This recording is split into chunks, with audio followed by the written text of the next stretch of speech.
और अब खबरों पर बात करने के लिए हमारे साथ जुड़ चुके हैं यूपी के मंत्री कपिल देव जी। जी कपिल जी, आपका बहुत बहुत स्वागत है हमारे साथ ये चर्चा में। अच्छा कपिल जी, ये जो बिहार में अभी आज जो रिजल्ट आ रहे हैं, जो अभी आने शुरू हो चुके हैं काफी जगहों पर, बीजेपी ने अपनी अच्छी खासी इस बार पकड़ बनाई हुई है। ये पकड़ जो बनाई है और लोगों ने उन पर भरोसा दिखाया है, भरोसा दिखाते हुए जो वोटिंग हुई है, इसको लेकर सबसे पहले आपकी प्रतिक्रिया क्या है? देखिए, ये नरेंद्र मोदी जी का जो चमत्कारिक व्यक्तित्व है, एक भरोसा जो उनके प्रति समाज में, बिहार में और देश के अंदर आज तैयार हुआ है, बनकर के माहौल उसका बना है। नरेंद्र मोदी जो बोलते हैं वो नपातुला बोलते हैं, जो बोलते हैं उसको करने का काम करते हैं। नीतीश कुमार जी भी उसी में कंधे से कंधा मिला करके एक भरोसा जो बिहार के प्रति जनता को मिला, ये उसके प्रति एनडीए को अमेंडमेंट देने का काम बिहार की जनता ने करने का काम किया है। आत्मनिर्भर भारत का संकल्प, बिहार को विकसित भारत बनाने का संकल्प, बिहार में युवाओं के लिए रोजगार लाने का संकल्प, बिहार को आगे बढ़ाने के लिए वहाँ की उद्योग योजनाएं, किसानों के लिए योजनाएं, इन सबको जिस प्रकार के वादे किए गए, आदरणीय अमित शाह जी ने इस प्रकार की बहुत ताबड़तोड़ मीटिंगें करने का काम किया। योगी आदित्यनाथ जी लगातार वहाँ पर भ्रमण करते रहे, सभाएं की, और मोदी जी का तो पूरा नेतृत्व था ही। तो मुझको लगता है एक भरोसा, एक मैं तो ये भी कहूँगा कि आदरणीय प्रधानमंत्री मोदी जी का जो विश्वास जनता में कायम हो, जैसे एक पिता परिवार का संरक्षण करता है, परिवार की चिंता करता है, उसी प्रकार के आज मोदी जी बनकर के खड़े हुए हैं। चाहे बिहार का विषय हो, चाहे हिंदुस्तान का विषय हो, और जब मोदी जी को विषय करते हैं तो परिवार की महिलाओं को, बेटियों को ऐसा लगता है कि जब परिवार का मुखिया कोई बात कर रहा हूँ। यानी उनके नेतृत्व में अपने आप को बिहार ने सुरक्षित माना, और शायद इसी के कारण से 2/3 से भी ज़्यादा बहुमत इस गठबंधन को, एनडीए को देने का काम किया। मैं बिहार की जनता का, देवतुल्य कार्यकर्ताओं का बहुत अभिनंदन करता हूं, उत्तर प्रदेश की ओर से, अपनी ओर से, कि जिन्होंने शानदार आशीर्वाद एनडीए को दिया और नीतीश कुमार जी को और मोदी जी के नेतृत्व पर इन्होंने भी मोहर लगाने का काम किया। जी कपिल जी, अगर हम बात करते हैं जो इस बार महागठबंधन है, उन्होंने भी बहुत अच्छा खासा वहां पे कोशिश की थी, बहुत उन लोगों ने मेहनत भी की, लेकिन फिर भी कहीं ना कहीं वो जनता पर वो भरोसा नहीं बना पाए, जनता ने उन पर भरोसा नहीं किया। जनता ने उन एनडीए सरकार पर पूरा भरोसा किया है, एनडीए गठबंधन पर भरोसा किया है। इसको लेकर आप क्या कहेंगे? गठबंधन पर भरोसा किया है, बहुत ही विकट स्थिति है। जो तथाकथित महागठबंधन कहिए, महागठबंधन कहिए, इनके जो नेतृत्व है, श्री राहुल गांधी कैसी कैसी बातें करते हैं, देश को दुनिया में जाकर के बदनाम करने का काम करते हैं। और जब अमेरिका हमारे देश की टिप्पणी करता है कि हमारी अर्थव्यवस्था खोखली हो गई है, तो उसकी हाँ में हाँ मिलाने का काम करते हैं।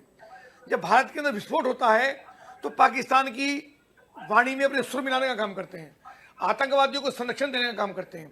जब देश के अंदर जेएनयू यूनिवर्सिटी के अंदर नारे लगते हैं, अफजल हम शर्मिंदा है, तेरे कातिल जिंदा है, भारत तेरे टुकड़े होंगे इंशाअल्लाह इंशाअल्लाह, तो जाकर कन्हैया को अपनी पार्टी चुनाव लड़वाने का काम करते हैं। अभी अखिलेश यादव जी, जिनका कोई भी कैंडिडेट वहां पर नहीं था, यानी दूसरे की बेगानी शादी में अब्दुल्ला दीवाना, और वहां जाकर के ढोल पर नृत्य कर रहे हैं, लेकिन वो दिवाली पर सनातन संस्कृति का पूरा अपमान करते हुए वो बोलते हैं कि दीपक जलाने की कहाँ आवश्यकता है, आप ईसाइयों से प्रेरणा लो और ईसाइयों की तरह दीपक जलाने का काम कर दो। राम भक्तों को गोली चलवाने का काम करते हैं, राम के अस्तित्व को नकारने का काम करते हैं। तेजस्वी यादव, वो लगातार जिनके पिता जेल के अंदर भ्रष्टाचार में रहे हों, यानी इनकी बात पर किसी ने विश्वास नहीं किया, और जनता ने जाना कि महागठबंधन एक बनकर के आया है और केवल सत्ता को हथियाने के लिए कोई एजेंडा इनका नहीं है, कोई फॉर्मूला इनका नहीं है। ये बिहार को कैसे विकसित बिहार बनाएंगे, कैसे इंडस्ट्री लाएंगे, कैसे बिजनेस लाएंगे, कैसे यहाँ की जीडीपी बढ़ेगी, ऐसा कोई फॉर्मूला इनके पास नहीं है। केवल मोदी जी को, नीतीश कुमार जी को गाली देने का काम और झूठ बोलने का काम। हर परिवार को सरकारी नौकरी देंगे, ये कोई कैसे विश्वास कर सकता है? इनके इसी झूठ के पुलिंदे पर जनता ने इनके खिलाफ वोट देने का काम किया। कपिल जी, जिस हिसाब से जो अभी आपने जिस हिसाब से बताया कि अखिलेश यादव बिहार जाते हैं और वहां पर कर रहे हैं, तो एक और अभी आज के दिन की ही बात करते हैं, तो आज भी अखिलेश यादव ने एक स्टेटमेंट दिया है जिसमें उन्होंने कहा है कि जो एसआईआर है उसने बिहार में खेल कर दिया और ये खेल हम यूपी में नहीं होने देंगे। तो ये तमाम जो आरोप और प्रति आरोप के, तो ये किससे फिर से शुरू हो चुके हैं, इसमें आप क्या कहेंगे? ये फ्रस्ट्रेशन है, खिसियानी बिल्ली कम्बा नोचे, ये पुरानी कहावत है गाँव की और देसी। अखिलेश जी भी इस कहावत को जानते हैं। एसआईआर तो सबके लिए है। जब एसआईआर हुआ, अभी आपने कहा कि उत्तर प्रदेश में नहीं होने देंगे, वेस्ट बंगाल में नहीं होने देंगे, क्यों नहीं होने देंगे? आप कौन होते हैं रोकने वाले? क्या निर्वाचन आयोग आपके रुकने से रुक जाएगा? अभी तो उत्तर प्रदेश में 11 दिन हो गए काम होते हुए, अभी तो आप नहीं रोक पाए। ऐसा काम शुरू हो गया। बिहार में भी आपने कहा था, आपने वोट चोरी का आरोप लगाया कि वोट चोरी हो गई, तो लेकिन जब आपके लोग जीत के आते हैं, आप स्वयं जीत करके आते हो, तब आप चोरी की बात नहीं करते हो। राहुल गांधी जीत करके आए, तब आपने चोरी की बात नहीं की। तो राहुल गांधी को इस्तीफा देना चाहिए था पार्लियामेंट से, अखिलेश को इस्तीफा देना चाहिए था जब आप जीत करके आए। जब सारी वोट चोरी हो रही है, जब सारा ही फर्जीवाड़ा हो रहा है, तो आप इस्तीफा क्यों नहीं देते? जहाँ आप जीतते हैं वहाँ ठीक, जहाँ नहीं जीतते हैं वहाँ चोरी। और राहुल गांधी ने यह भी आरोप लगाया कि साहब चौकीदार चोर है, अभी लगाया वोट चोरी हो गई है।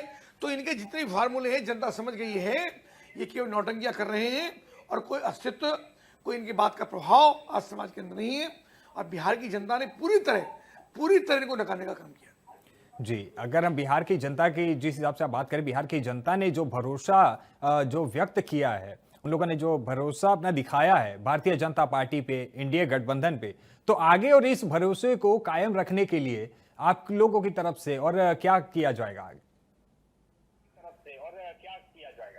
देखिए, हम धरातल पे काम करते हैं। भारतीय जनता पार्टी 24 घंटे 12 महीने काम करती है। अभी भी लगातार जितने हमारे कार्यक्रम चलते हैं, हम लगातार जनता में जाते हैं। हम चुनाव में कुकरू मुत्ते की तरह निकल के नहीं आते हैं, परिश्रम करते हैं, 12 महीने करते हैं, प्रतिदिन काम करते हैं। अभी डॉक्टर सरदार वल्लभ भाई पटेल की जयंती हमने मनाई, बिरसा मुंडा की जयंती हम मना रहे हैं। उससे पहले डॉक्टर भीमराव अम्बेडकर जी की जयंती हमने मनाई, अहिल्याबाई होलकर की जयंती हम लोगों ने मनाई। जितने भी महापुरुष हैं उनको सम्मान और स्थान देने का भारतीय जनता पार्टी ने करने का काम किया। ये केवल मुस्लिम तुष्टीकरण के आधार पर, केवल मुस्लिम वोटों के ऊपर अपने जीत की रचना करने का काम करते हैं। न जनता में जाते हैं, न जनता में बात करते हैं, जनता को भरोसा इनका है।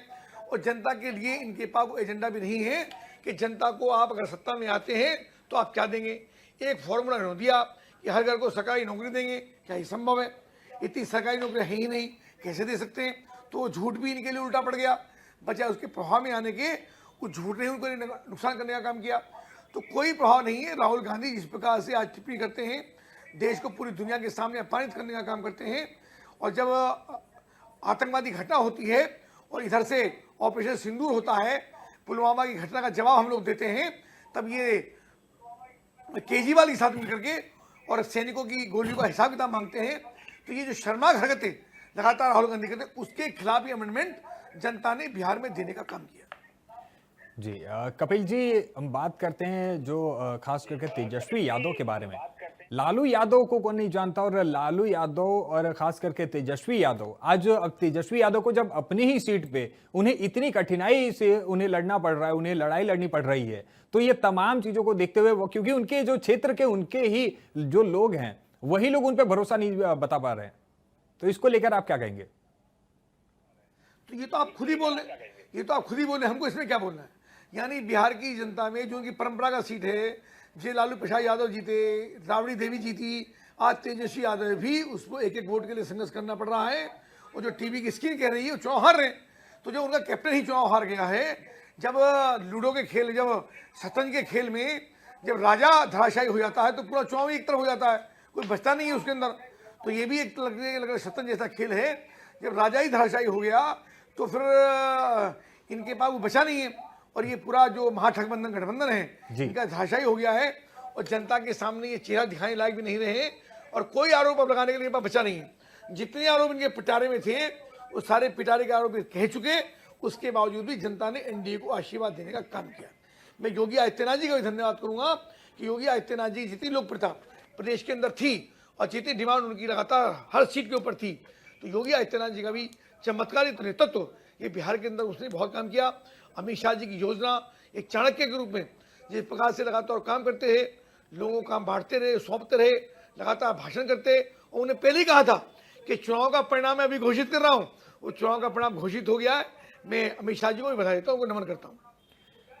काफी जगहों पर देखा जा रहा है कि लोग अभी से जश्न मनाना भी शुरू कर चुके हैं। अभी थोड़ी देर पहले हम अलीगढ़ की भी तस्वीरें देख रहे थे। अच्छा कपिल जी, एक बात करते हैं, इस बार बिहार चुनाव में सबसे जो एक मेन चीज जो बार बार बाहर निकल के आ रही थी वो थी जंगल राज वाली बात। ये जंगल राज जो पहले थी और उसके बाद में फिर अभी इस बार निकल के आई रही कि फिर से वो चीज नहीं होनी चाहिए। तो ये जंगल राज जो वाली चीजें हैं, जो बातें हैं, इसको खत्म करने के लिए, इसको पूरी तरह से खत्म करने के लिए आगे किस प्रकार से आप लोगों की तरफ से क्या काम किया जाएगा?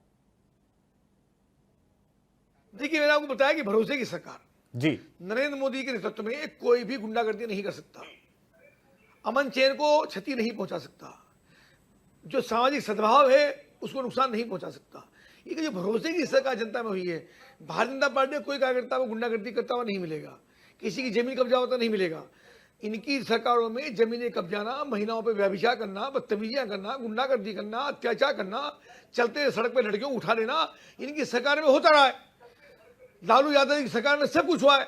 वो इतने बड़े घोटाले के अंदर जेल में रह करके आए, अब किस मुंह से जनता से वोट मांगने की बात करते हैं।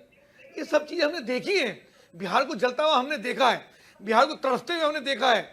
बिहार के अंदर संवेदना को विषय नहीं था इनकी सरकारों के अंदर। उत्पीड़न होते अधिकारियों से बदतमीजियां इनकी सरकारों में होती थी, कमरों में बंद करके अधिकारियों को पीटने का ये लोग काम करते थे।